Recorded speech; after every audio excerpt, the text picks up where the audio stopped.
നമസ്കാരം സുഹൃത്തുക്കളെ, പുരാണം കഥകൾ എന്ന നമ്മുടെ ഈ യൂട്യൂബ് ചാനലിലേക്ക് എല്ലാവർക്കും സ്വാഗതം.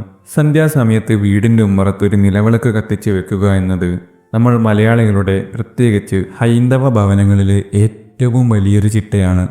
നിലവിളക്ക് തെളിയുമ്പോൾ ആ വീട്ടിലേക്ക് സർവ്വ ഐശ്വര്യങ്ങളും മഹാലക്ഷ്മിയും കടന്നു വരുന്നു എന്നാണ് നമ്മുടെ വിശ്വാസം. വിളക്ക് കത്തിക്കുന്നതിനോടൊപ്പം തന്നെ ഭഗവാന് പുഷ്പങ്ങൾ അർപ്പിക്കാനും കിണ്ടിയിൽ ജലവും പൂവും തുളസിയും ഒക്കെ ഇട്ടുവെക്കാനും നമ്മൾ ശ്രദ്ധിക്കാറുണ്ട്. നമ്മുടെ പറമ്പിൽ നിൽക്കുന്ന ഭംഗിയുള്ള ഏത് പൂവ് കണ്ടാലും അത് പറിച്ചു കൊണ്ടുവന്ന് വിളക്കിന് മുന്നിൽ വെക്കുന്ന ഒരു ശീലം പലർക്കുമുണ്ട്. എന്നാൽ നമ്മൾ പുണ്യം കിട്ടാൻ വേണ്ടി ചെയ്യുന്ന ഈ കാര്യം ചിലപ്പോൾ നമുക്ക് ഇരട്ടി ദോഷം വരുത്തി വെക്കുമെന്ന് നിങ്ങൾ എപ്പോഴെങ്കിലും ചിന്തിച്ചിട്ടുണ്ടോ? അതെ, ചില പ്രത്യേക പൂക്കൾ യാതൊരു കാരണവശാലും നിലവിളക്കിന്റെ മുന്നിലോ പൂജാമുറിയിലോ വെക്കാൻ പാടില്ല. അത് ഈശ്വര കോപത്തിനും വീടിന്റെ ഐശ്വര്യക്കേടിനും കാരണമാകും.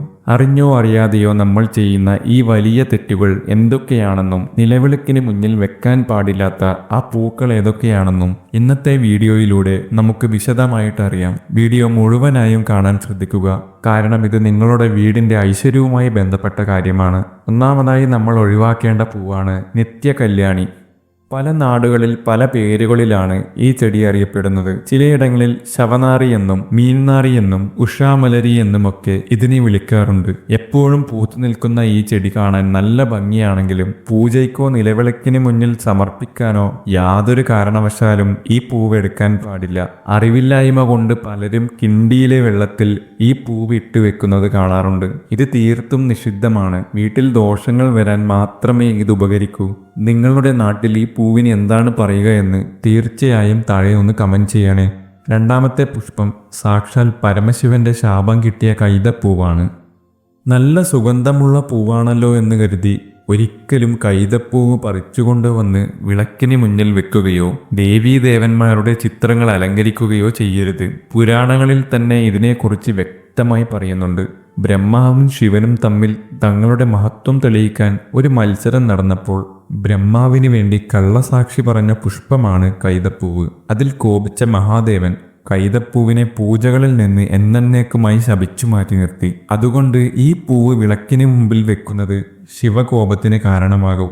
മൂന്നാമതായി നമ്മൾ ശ്രദ്ധിക്കേണ്ടത് ആമ്പൽപ്പൂവാണ്. ക്ഷേത്രങ്ങളിൽ ആമ്പൽപ്പൂവ് ഉപയോഗിക്കാറുണ്ടെങ്കിലും വീട്ടിലെ നിലവിളക്കിന് മുന്നിൽ സമർപ്പിക്കാൻ ആമ്പൽപ്പൂവോ അതിൻ്റെ മൊട്ടോ ഉപയോഗിക്കുന്നത് ഉചിതമല്ല. താമരപ്പൂവ് എത്ര വേണമെങ്കിലും നമുക്ക് ഭഗവാന് സമർപ്പിക്കാം. അത് ലക്ഷ്മി ദേവിക്ക് ഏറ്റവും പ്രിയപ്പെട്ടതുമാണ്. എന്നാൽ വീട്ടിലെ ചെറിയ കുളത്തിലോ ടബിലോ ആമ്പൽ വിരിഞ്ഞു നിൽക്കുന്നത് കണ്ട് അത് പറിച്ചുകൊണ്ടുവന്ന് നിലവിളക്കിന്റെ മുന്നിൽ വെക്കുന്ന ശീലം ഒഴിവാക്കുക.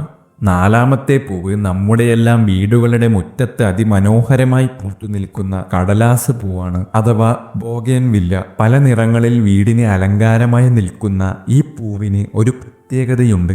ഇതിന് യാതൊരുവിധ സുഗന്ധവുമില്ല. ദേവീ പൂജയ്ക്ക് എപ്പോഴും സുഗന്ധമുള്ള പുഷ്പങ്ങളാണ് എടുക്കേണ്ടത്. കടലാസ് പൂവ് പൂജാമുറിയിലോ വിളക്കിന്റെ മുന്നിലോ വെക്കുന്നത് തീർത്തും തെറ്റായ ഒരു കാര്യമാണ്.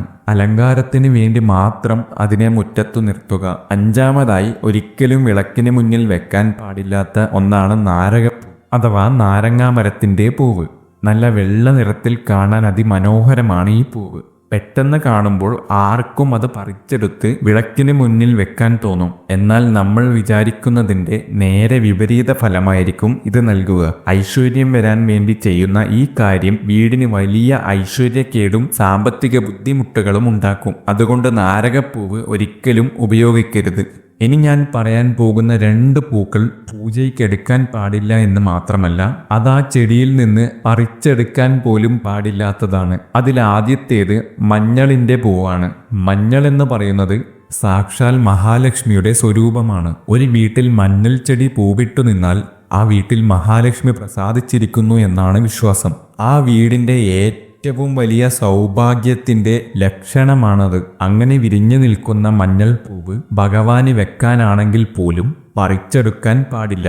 പറിച്ചെടുത്താൽ ആ വീടിന്റെ സൗഭാഗ്യത്തെയും ഐശ്വര്യത്തെയും നമ്മൾ തന്നെ പറിച്ചെറിഞ്ഞതിന് തുല്യമായിട്ടാണ് കണക്കാക്കുന്നത്. അതവിടെ തന്നെ നിന്ന് വാടിപ്പോകാൻ അനുവദിക്കുക. ഇതേപോലെ തന്നെയുള്ള മറ്റൊരു പുഷ്പമാണ് കറ്റാർവാഴയുടെ പൂവ്. കറ്റാർവാഴ പൂക്കുന്നത് അപൂർവമായിട്ടാണ്. നല്ല ചുവപ്പ് നിറത്തിൽ അത് പൂത്തു നിൽക്കുന്നത് കാണാൻ തന്നെ ഒരു പ്രത്യേക ഭംഗിയാണ്.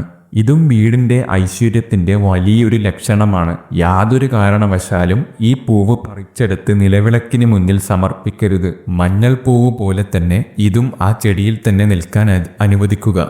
എട്ടാമതായി നമ്മൾ ശ്രദ്ധിക്കേണ്ടത് ഒരുപാട് മുള്ളുകളുള്ള ഒരു ചെടിയെക്കുറിച്ചാണ്. നല്ല ചുവപ്പും പിങ്കും ഒക്കെ നിറത്തിൽ പൂത്തു നിൽക്കുന്ന മുൾച്ചെടി. ഇത് യാതൊരു കാരണവശാലും വിളക്കിന് മുന്നിൽ വെക്കാൻ പാടില്ല എന്ന് മാത്രമല്ല, വീടിൻ്റെ മുൻവശത്ത്, അതായത് പ്രധാന വാതിൽ തുറക്കുമ്പോൾ ആദ്യം കാണുന്ന രീതിയിൽ വെച്ചു പിടിപ്പിക്കാനും പാടില്ല.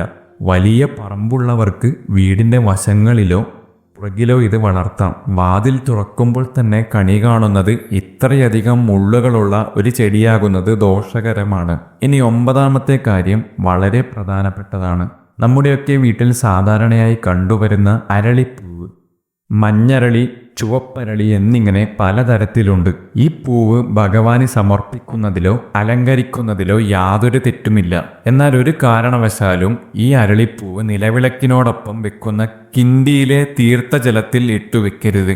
അരളിപ്പൂവിന് വിഷാംശമുണ്ട് എന്നത് ശാസ്ത്രീയമായി തെളിയിക്കപ്പെട്ട കാര്യമാണ്. നമ്മൾ അതിൽ ഇട്ടുവെക്കുന്ന വെള്ളം പിന്നീട് തീർത്ഥമായി സേവിക്കുന്നതാണ്. ഈ വിഷാംശം കലർന്ന വെള്ളം ശരീരത്തിൽ ചെല്ലുന്നത് വലിയ അപകടങ്ങൾക്ക് കാരണമാകും. കിണ്ടിയിലെ വെള്ളത്തിൽ എപ്പോഴും തുളസിയിലയോ തുളസിപ്പൂവോ ഇട്ടുവെക്കുന്നതാണ് ഏറ്റവും ഉത്തമം. അത് ശരീരത്തിനും മനസ്സിനും ഒരേപോലെ ഔഷധ ഗുണം നൽകുന്നതാണ്. 10ാമത്തെയും അവസാനത്തെയും കാര്യം നമ്മൾ അറിഞ്ഞിരിക്കേണ്ട ചില പൂജാ ചിട്ടകളാണ്. പലരും ക്ഷേത്രത്തിൽ പോയി തൊഴുതു വരുമ്പോൾ അവിടെ നിന്ന് ലഭിക്കുന്ന നിർമാല്യമായ പൂക്കളും പ്രസാദവും ഒക്കെ കൊണ്ടുവരാറുണ്ട്. അത് വീട്ടിൽ പൂജാമുറിയിൽ വെക്കുന്നതിൽ തെറ്റില്ല. എന്നാൽ ഒരിക്കലും ആ പൂക്കൾ വീണ്ടും നിലവിളക്കിന്റെ മുന്നിൽ സമർപ്പിക്കുകയോ കിണ്ടിയിലെ ജലത്തിൽ ഇടുകയോ ചെയ്യരുത്. ക്ഷേത്രത്തിൽ ഭഗവാന് സമർപ്പിച്ച ഒരു പുഷ്പം വീണ്ടും വീട്ടിലെ വിളക്കിന് മുന്നിൽ വെക്കുന്നത് നിഷിദ്ധമാണ്. അതുപോലെ തന്നെ രാവിലെ വിളക്ക് കത്തിക്കുമ്പോൾ വെച്ച പൂവും കിണ്ടിയിലെ വെള്ളവും വൈകുന്നേരം വിളക്ക് കത്തിക്കുമ്പോഴും ഉപയോഗിക്കുന്ന ശീലം മാറ്റുക. 2 നേരം വിളക്ക് വെക്കുന്നുണ്ടെങ്കിൽ 2 നേരവും പുതിയ പൂവും പുതിയ വെള്ളവും തന്നെ വെക്കണം. വാടിയ പൂക്കളോ താഴെ വീണ പൂക്കളോ എടുത്ത് ഭഗവാന് സമർപ്പിക്കരുത്. എന്നാൽ ഇതിനൊരു അപവാദമുണ്ട്. അതാണ് തുളസിയും കൂവളവും. എത്ര തവണ വേണമെങ്കിലും തുളസിയും കൂവളത്തിലെയും നമുക്ക് കഴുകി വീണ്ടും ഉപയോഗിക്കാവുന്നതാണ്. അതിന് യാതൊരു ദോഷവുമില്ല. പിന്നെ ഒരു കാര്യം പ്രത്യേകം ശ്രദ്ധിക്കുക. ഗണപതി ഭഗവാന്റെ ചിത്രത്തിന് മുന്നിൽ ഒരിക്കലും തുളസിപ്പൂവോ തുളസിയിലയോ വെക്കരുത്. അത് ഗണപതിക്ക് നിഷിദ്ധമാണ്. മറ്റു ദേവീദേവന്മാർക്കൊക്കെ തുളസി സമർപ്പിക്കാം. ഇത്രയും കാര്യങ്ങളാണ് നിലവിളക്ക് കത്തിക്കുമ്പോഴും പുഷ്പങ്ങൾ സമർപ്പിക്കുമ്പോഴും നമ്മൾ പ്രധാനമായും ശ്രദ്ധിക്കേണ്ടത്. ഈശ്വര വിശ്വാസത്തോടെ നമ്മൾ ചെയ്യുന്ന കാര്യങ്ങൾ അതിൻ്റെ പൂർണ്ണമായ അർത്ഥത്തിൽ ശരിയായി ചെയ്യുമ്പോഴാണ് വീടിന് ഐശ്വര്യവും സമാധാനവും ലഭിക്കുന്നത്. സുഹൃത്തുക്കളെ, ഇന്നത്തെ ഈ വീഡിയോ നിങ്ങൾക്ക് വളരെ ഉപകാരപ്രദമായി എന്ന് വിശ്വസിക്കുന്നു. നിങ്ങളുടെ നാടുകളിൽ നിത്യകല്യാണി പൂവിന് എന്താണ് പറയുക?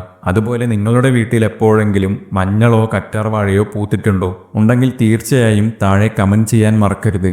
ഈ വിലപ്പെട്ട അറിവുകൾ നിങ്ങളുടെ സുഹൃത്തുക്കൾക്കും കുടുംബാംഗങ്ങൾക്കും ഷെയർ ചെയ്തു കൊടുക്കാൻ മറക്കരുത്. ഇതുപോലുള്ള കൂടുതൽ അറിവുകൾക്കായി നമ്മുടെ പുരാണം കഥകൾ എന്ന ഈ ചാനൽ ഇപ്പോൾ തന്നെ സബ്സ്ക്രൈബ് ചെയ്യുക.